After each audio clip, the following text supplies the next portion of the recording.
एक इंसान जब नींद से जागता है तो पाता है कि उसके चारों हाथ पैर घोड़े की पीठ से बंधे हुए हैं। वो घबराकर उस लड़के से पूछती है जिससे वो सिर्फ 5 मिनट पहले ही मिली थी कि आखिर ये सब क्या है। लड़का बस इतना कहता है, देखो, सुरक्षा के लिए, और फिर हाथ में पकड़ा हुआ चाबुक जोर से लहराता है। दरअसल आधा दिन पहले ही कुछ युवा लोग घूमने फिरने के लिए एक अजीब से गाँव में आए थे। गाँव का मुखिया उनका बड़े उत्साह से स्वागत करता है और गाँव की खूबसूरत लड़कियों को भी उनकी सेवा के लिए बुलाता है। ये देखकर युवाओं में से एक सोचता है कि आज की रात तो बहुत मजेदार होने वाली है। उन्हें जरा भी अंदाजा नहीं था कि वे पहले ही नरभक्षियों के जाल में फंस चुके हैं। आधी रात को गांव की वांग विधवा आती है और शुआई से दिल की बातें करने की इच्छा जताती है। थोड़ी ही देर में दोनों के बीच नजरों का आदान प्रदान होने लगता है और सब कुछ तैयार लगने लगता है। लेकिन उस आदमी को नहीं पता कि उसके लिए ये रात कभी न भूलने वाली बनने वाली है। बातचीत शुरू करने से पहले विधवा कहती है कि वो उसके साथ एक खेल खेलना चाहती है।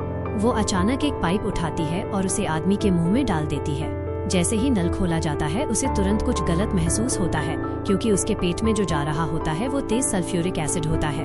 कुछ ही सेकंड में उसके शरीर से सफेद धुआं उठने लगता है, यहाँ तक कि नीचे का लकड़ी का पलंग भी जलकर छेद हो जाता है।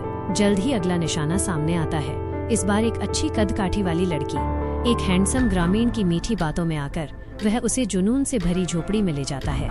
जैसे ही बात आगे बढ़ती है वो उसकी आंखों पर पट्टी बांध देता है और फिर वही दृश्य सामने आता है जिससे कहानी शुरू हुई थी।